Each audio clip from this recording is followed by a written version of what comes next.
welcome back to Marilyn Storytime here at Lehman Library. Oh, I love reading books this time of year. There are so many fun stories that you can check out for the October month. And the story that I've chosen today is not really a Halloween story or anything, but it's just kind of a funny folk tale that I like to share with people. The name of the book is Anansi and the Moss-Covered Rock. Now, it's not a new story, but it's one of those folk tales that a lot of people don't necessarily know because it's back in the folk tale section and they have to look for it specifically. So I'd like to share that with you today. It goes like this. There once was an African spider. Now, he was known to be quite a trickster. In fact, he was such a trickster, and he was very lazy. He didn't like to do anything for himself.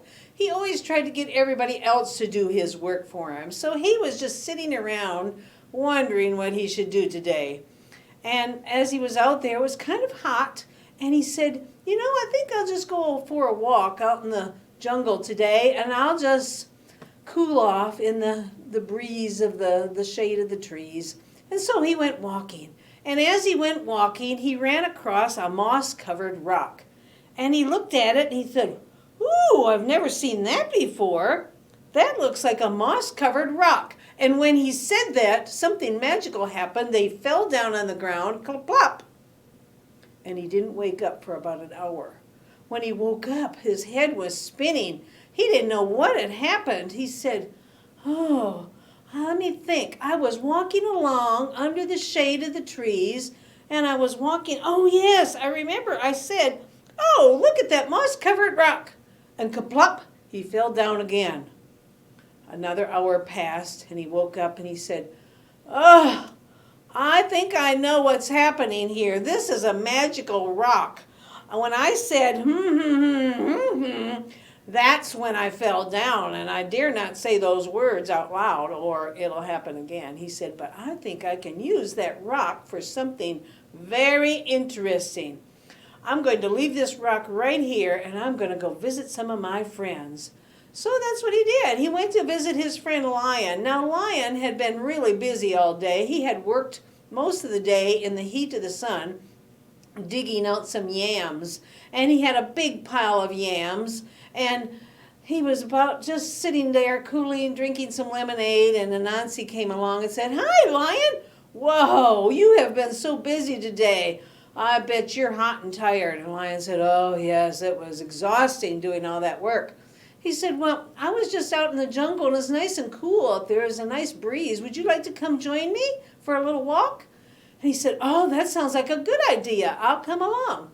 So Lion and Anansi went walking along, and, of course, Anansi took him to the and he said, "Look, Lion, what is that?" And Lion said, "Why, it does look like a moss-covered rock."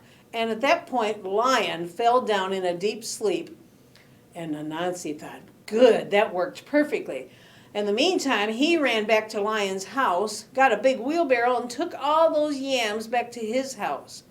When Lion woke up from that deep sleep, he said, "Oh, I don't know what happened, but I need to go home and rest." And when he went home, he found all his yams were gone.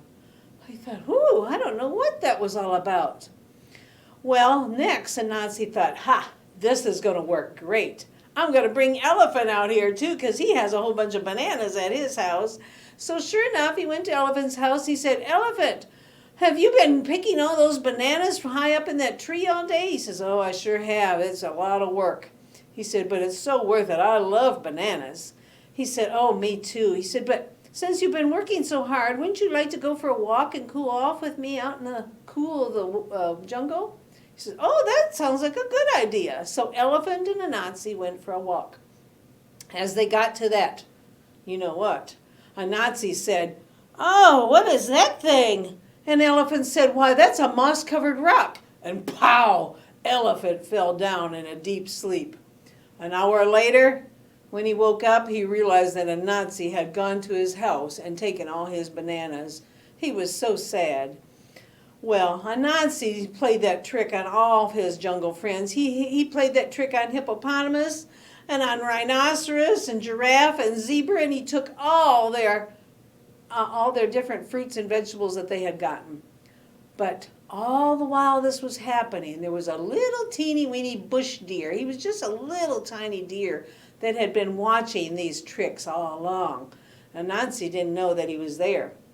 So Bush Deer said, I'm going to trick Anansi. So he went up, climbed up, and got a whole bushel basket full of coconuts, and he waited for Anansi to come by.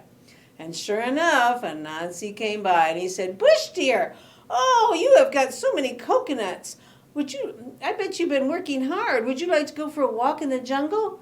And Anansi and Bush Deer said, oh, that'd be great. So Bush Deer went along, and he knew what was going to happen. So when they walked along, Anansi took him to that rock, and he said, oh, Bush Deer, what is that thing? I've never seen that thing before.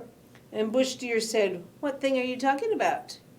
He said, why, that thing right there, that round thing. He said, I don't see anything at all. What world are you pointing at? He said, I know you see it. Look at that thing. He said, see what? He said, you say it. I want you to say it. And Bush Deer said, say what? And Anansi said, say it's a moss-covered rock. And when he said that, Anansi fell over in a sleep. Bush Deer went back and told all the animals, lion and elephant, and all the animals of what he had done and how he had tricked him. And they all went back to Anansi's house, took their things back, and when Anansi woke up, he was very dizzy, needless to say. He went back to his house and found all those things gone. But if you think he's finished playing all his tricks, you better watch out, because he may be coming to see you next. He's full of tricks. I hope you like that story. It's kind of a fun story about little tricksters, and maybe you've done some tricks. Being Halloween, I know lots of people will go trick-or-treating, and they may ask you to do a trick. I don't know what kind of trick you have in mind, but you better have one ready in case somebody asks. Thank you for tuning in. We'll see you soon. Bye-bye.